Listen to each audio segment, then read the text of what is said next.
Alastor is a perfect example of why Show Don't Tell is so freaking important. Ever since the last couple of episodes of Hazbin Hotel came out, there's been so much discourse online about Alastor being a fraud.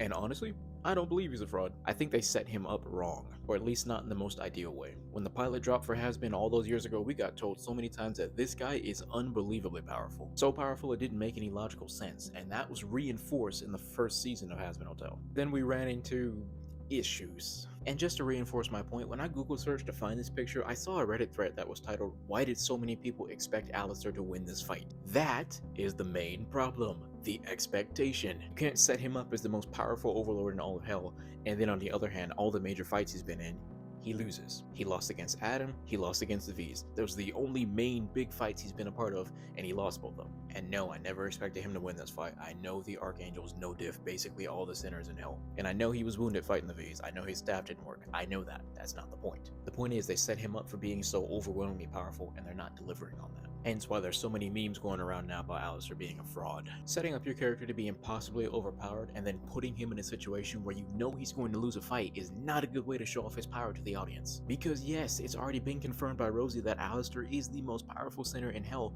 but it doesn't look like that. Because we, the audience, were told so many times that this guy was so incredibly powerful, and then this happened. And even though it makes perfect logical sense within the story, this is not a good way to get your audience to take your character seriously. Because this leads to what we've seen happening in the last couple of weeks. People completely losing focus on his actual power in the hierarchy of Hazbin Hotel and focusing on their perception of his power based on what they've shown us. It doesn't matter how strong you tell us a character is, if you show us him getting folded, we're just gonna think all he does is get folded.